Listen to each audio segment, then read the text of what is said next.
বাংলা একটা প্রবাদ আছে, ভাবিও করিয়া কাজ করিও ভাবিও না। বলেন তো এটা আমি কেন বলছি? এই যে রান্নাটা আমি রান্না করবো অনেক চিন্তা ভাবনা করে রান্না করছি, যে হাতে মেখে রান্না করব না কষে তারপরে রান্না করব। তো পরে ভাবতে ভাবলাম যে হাতে মেখে রান্না ভালো হবে না কষায় রান্না করতে ভালো হবে। হলে এভরিওয়ানকে অবস্থা, আশা করি সবাই ভালো আছেন, আমিও ভালো আছি। আমি আগেই বলে নিতেছি আমার গলার বয়সটা একটু ভালো না, গলার বয়স বসে গেছে, সেই জন্য গলার বয়সটা ঠিকভাবে ক্লিয়ার আসতেছে না। সবার কাছে অনুরোধ হলো সবাই আমার ভিডিওটা ভালো করে একটু বোঝার চেষ্টা করার, কেউ স্কিপ করবেন না, ফুল ভিডিও দেখে যাবেন, দেখে কমেন্টস করে বলবেন আজকে ভিডিওটা কেমন হয়েছে।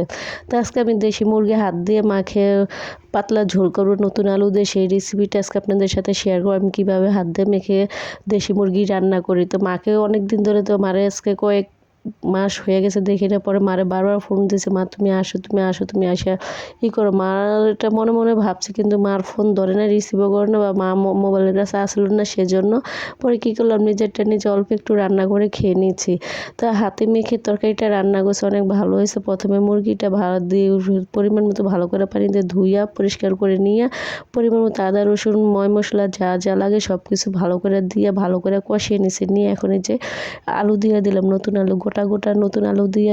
তো দেশি মুরগির পাতলা ঝোল অনেক ভালো লাগে, আমার কাছে তো অনেক ভালো লাগে। আপনাদের কাছে কেমন লাগে আমি জানি না, আমার কাছে অনেক ভালো লাগে। আর আমি বারবার বলতেছি আমার গলার বয়সটা ভালো না, আমার গলার বয়স বসে গেছে, সেই জন্য কথাগুলো স্পষ্ট ক্লিয়ারভাবে শোনা যাবে না।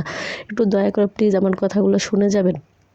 এই যে দেখেন পরাই তরকারিটা কষানো হয়ে গেছে, এখন আমি পরিমাণ মতো ঝোল দিয়ে দেবো। যেহেতু বলছে আগে দেশি মুরগির পাতলা ঝোল, সেজন্য একটু ঝোলের পরিমাণটা বেশি দিছে। আর দেশি মুরগির ঝোলটা এমনিতেই ভালো লাগে কষানোর থেকে, দেশি মুরগির ঝোলটা আমার কাছে তো খুবই ভালো লাগে। যে দেখেন কত সুন্দর কালার আসছে, তাই না? এই যে ফাইনালি আমার তরকারিটা প্রায় মাঝামাঝি হয়ে গেছে। যে কী হয়েছে, মুরগিটার ডিম হয়েছে, ডিমগুলো আগে দিতে মনে নেই কষানোর ভিতরে, তাই যে এখন দিয়ে দিলাম। দেখেন আর একটা ডিম পুরো ভেঙে গেছে ভিতরে।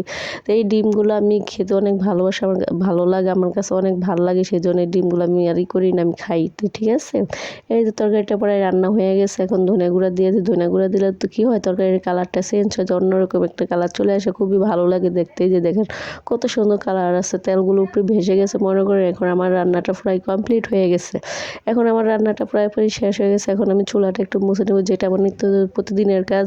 আমি যেটা করি সবসময় রান্না করার সময় চুলাটা মুছে নিতে চাই। এর মধ্যে আমি একটু লবণ চেখে দেখতেছি কীরকম হয়েছে। ওরে বাবা, এত মজা হয়েছে যা বলার বাহিরে, কি বলবো ভাই, কিছুই বলার নেই। নিজের রান্না নিজে যদি রিভিউ দিই তাহলে কম হয়ে যাবে।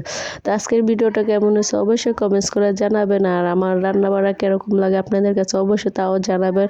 আর নতুন আরেকটা ভিডিও নিয়ে চলে আসবো। আজকে এই পর্যন্তই, আল্লাহ হাফেজ। দেখেন কত সুন্দর, তাই না? এখনও বলক পারতেছে, চুলাটা নিয়ে বেলাইছি। যখন এই রান্নাটা পুরো ফুল হয়ে যাবে তখন একটা অন্যরকম স্মেল বের হয়।